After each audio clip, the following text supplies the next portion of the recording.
Hey everyone, welcome back to Christ is the Cure. We are continuing the TULIP series today.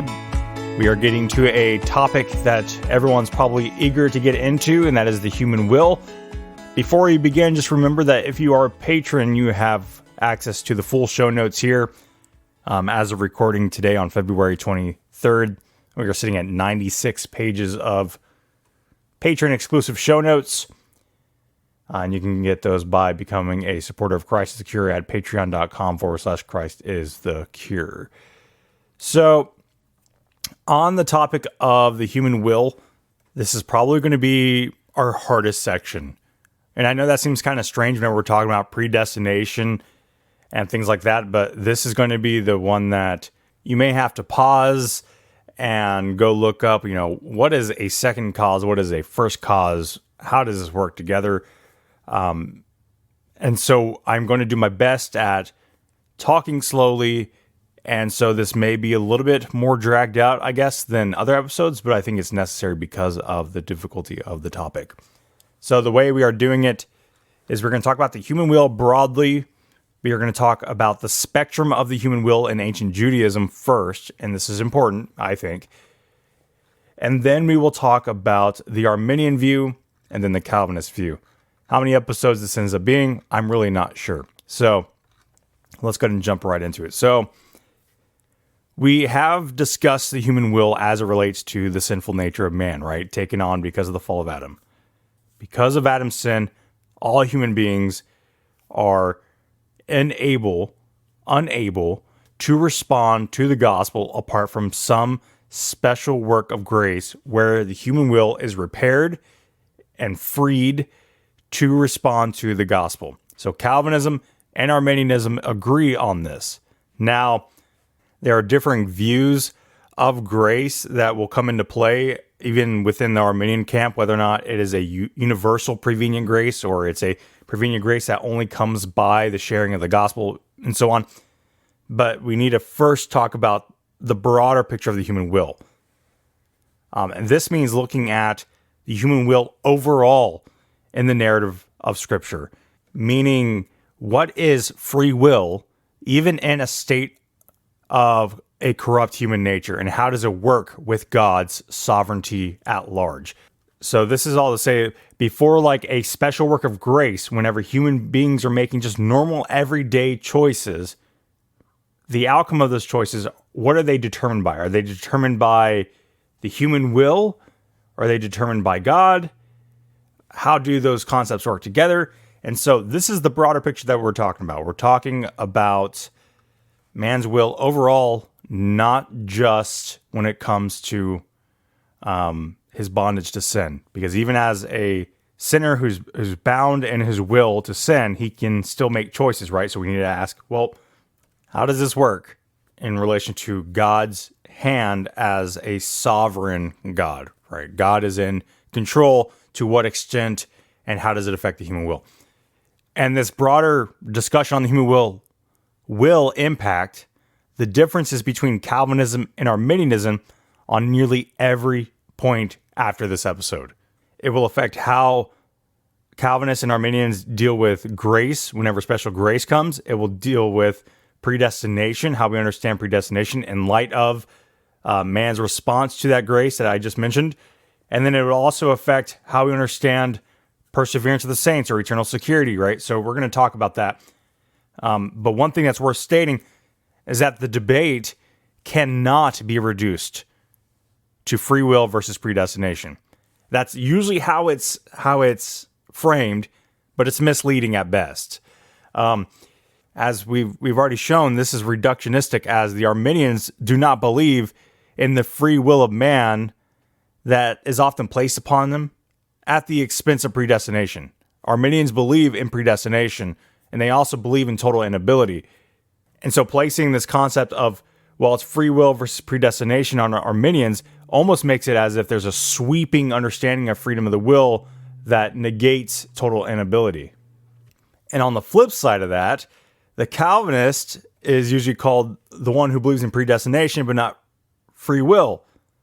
But the problem is that Calvinism doesn't neglect the freedom of the will nor predestination. Both aspects of free will and predestination are affirmed in both systems.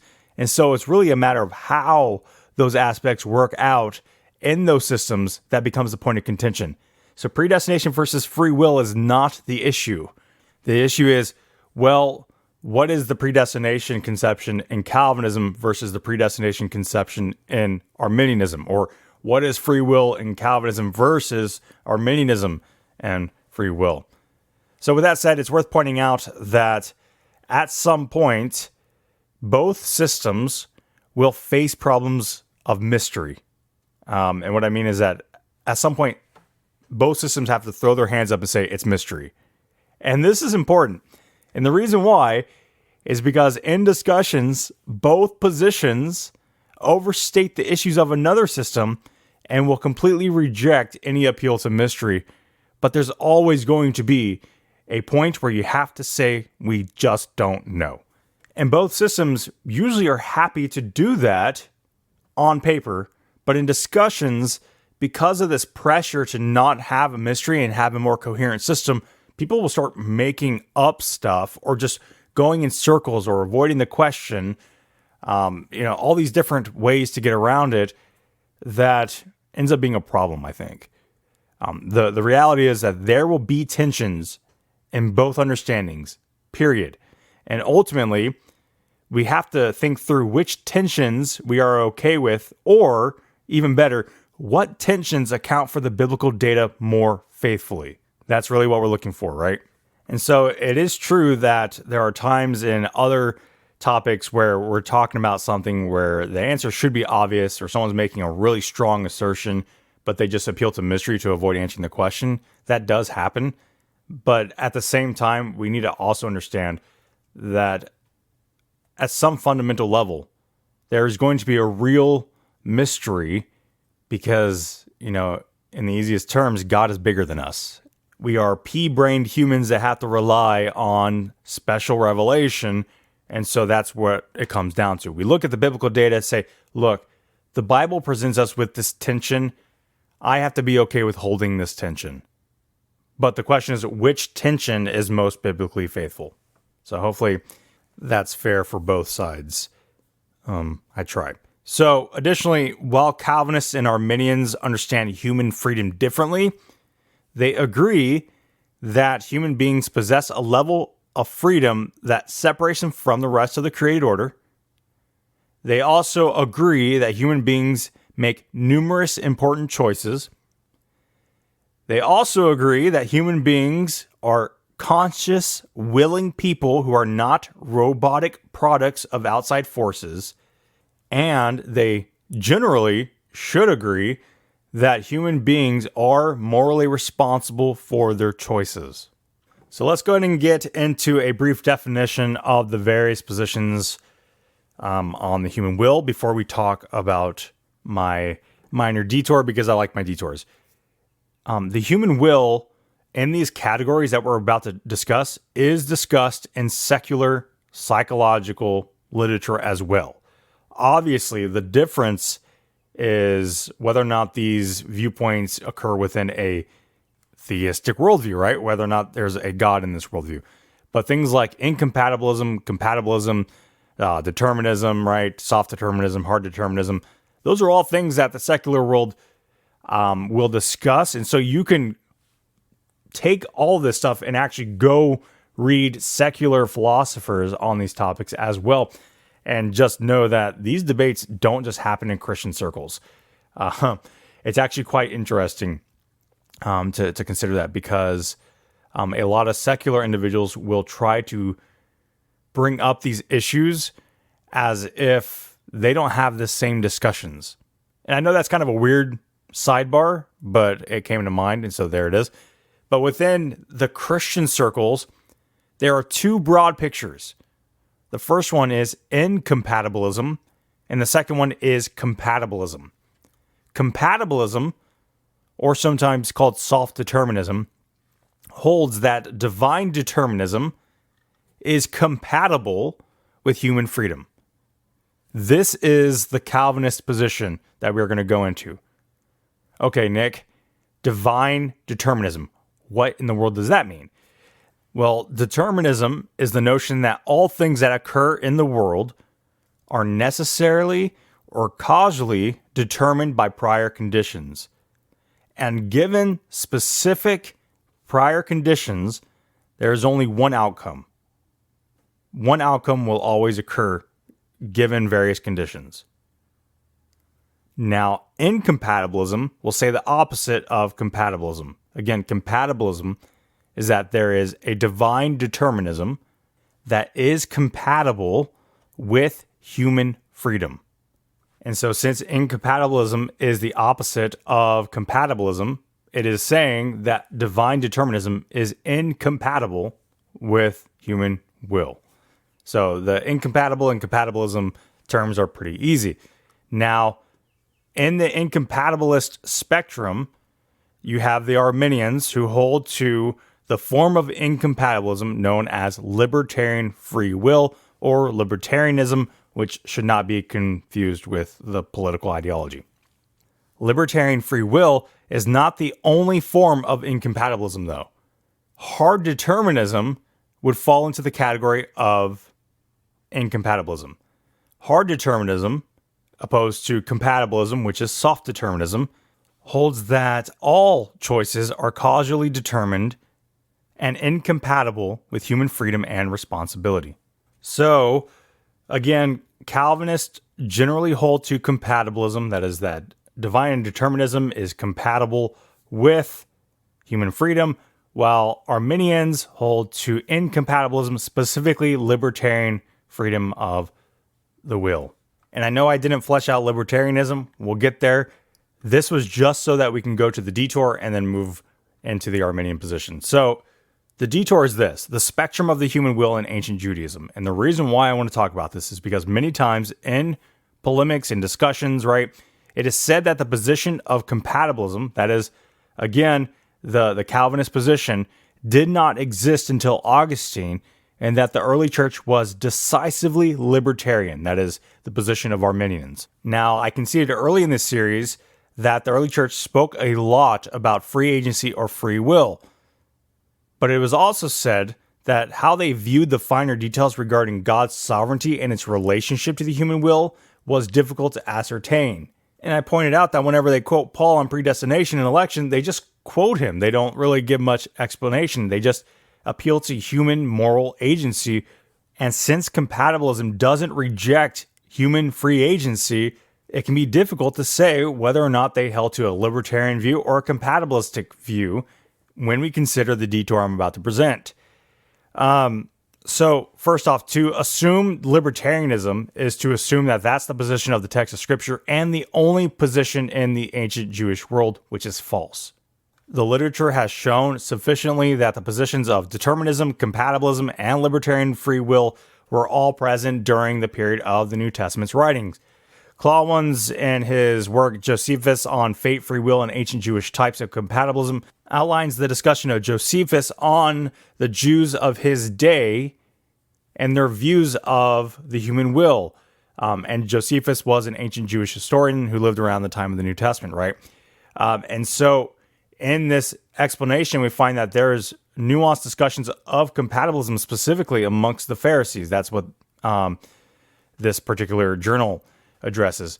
But to this day, Second Temple literature that we can read, we talked about Ben Sira in our Apocrypha episodes. Ben Sira was a piece of wisdom literature highly popular among the Jews of his day, but this literature is still debated about its precise precision on this matter, whether or not it was compatibilistic or held to libertarian free will. But the work shows, because it's pushing back against that hard determinism, that these issues were up for debate. And most that I have read seem to believe that Ben Sira leaned into compatibilism. And since Ben Sira seems to be alluded to by Paul whenever he's talking about predestination and election, that becomes a significant point of connection. Now, I'm not saying one way or the other right now. I'm saying that we need to consider this. Presupposing libertarian freedom of the will is kind of the standard for patristics and for, for most evangelicals and even Calvinists. I don't see much interaction with these ideas in Judaism and how they might have affected the early Christians who were Jews first and foremost. what we find is that the three major sects in Judaism have traditionally been understood to hold to the following positions. The Essenes are noted to hold to determinism, but they do speak about free will. The Pharisees held to various forms of compatibilism, and the Sadducees held to libertarian freedom of the will, denying in full the predestination of any event. Now, Robert Weisner actually has a journal that, where is it from? It's from Westminster Theological Journal 82, Historical and Theological Studies, Predestinarian Election and the Second Temple Judaism and its Relevance in Pauline Theology. And that's basically what he discusses. He discusses Paul's position as Paul was a Pharisee, and then he also sees some influence of Essene literature, but I'm not going to go into that here. We may talk about it later. I'm not really sure whether or not that will come into play. But regardless, Michelle Lee Barnwell summarizes the Second Temple positions. Quote, although the Pharisees believed in divine providence, according to Josephus, they also held that the ability to do what was right or wrong was within the capacity of every person, so that fate cooperated with human free will. Thus, according to Josephus, they held to a position between the Essenes, who believed that all events are ascribed to God's will, and the Sadducees, who rejected fate entirely. And that's in her article in The World of the New Testament. Great introduction on, the background of the New Testament, the historical, cultural context of both Jews and Greeks. Great book. Highly recommend it. But this is all to ultimately say that the views that we are going into were all present at the time of Jesus. Now, we can say that these views were present without the information provided by the New Testament documents, obviously. And we can also say that they're not necessarily in these refined forms because of the lack of data and the lack of perspective of, for example, Paul. It would be a mistake to say, well, obviously a Pharisee before Jesus was born held to the same exact view of Augustine. No, that doesn't, no, because no. So we're not going to be, anachronistic about it, but we do have to recognize that these positions all existed already. And so to just assume that the early Christians were libertarians seems a little bit unwarranted, especially whenever we consider, we had Paul, who was well-versed in Judaism, and his knowledge of Judaism because of his, Pharisaic background would have an influence, right? So the relevance here should be obvious. One, we cannot merely assume that the early church held to one position or another. We must ultimately go back to the text and find the position that best accounts for the scriptural data. And two, we cannot attribute one position or another to one individual who appears later in church history as if they invented the position wholesale. So whether or not you agree or disagree with compatibilism and Calvinism, Augustine did not invent it. We have to recognize that, again, these positions were all held by Greeks and Jews alike. You can't just say, well, they held to my preconceived notion. That goes the same for compatibilists. We can't just assume that they were compatibilists. We have to end up going back to the data in Scripture. And this brings out a couple more applications of this. We can't say, well, the Pharisees held to compatibilism and the Pharisees were all bad, which isn't necessarily a correct view of the Pharisees. They were the more conservative theologically. Take that as you want.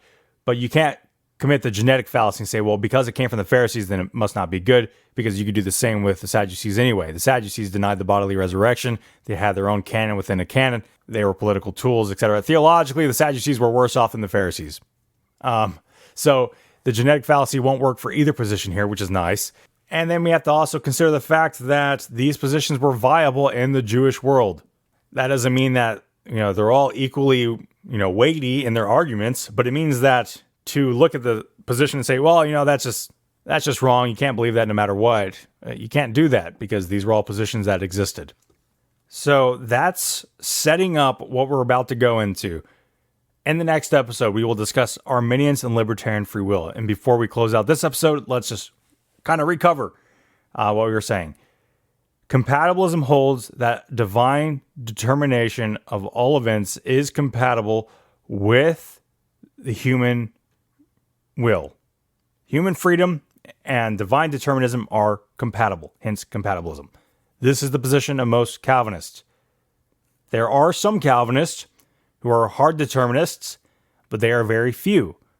And Arminians would fall into the incompatibilist box. And that is that divine determination of all events is not compatible with human freedom. But the qualification is that within the Arminian view, there will be what are called contingent events and necessary events. And we're going to talk about that, meaning that some events are things that do have to turn out the way that they in fact will, while contingent events can go one of two or more ways. So in some sense, there's still a level of compatibilism, but the general position is typically called incompatibilism because it's not the determination of all events. So libertarian freedom of the will, to briefly define it, is the ability for humans to choose otherwise than what they actually ended up choosing. So if I make a choice, I chose it, but I could have chosen something different. We're going to talk about that. We're going to flesh it out. Before we get to that next episode, I recommend you look up these terms, look them up, and then furthermore, I would highly recommend you look a little bit into first causes versus second causes. Those are going to come up. We're going to talk about them. We are going to assume some basic knowledge of that. It should be relatively easy, but having that knowledge going in will make it a lot easier.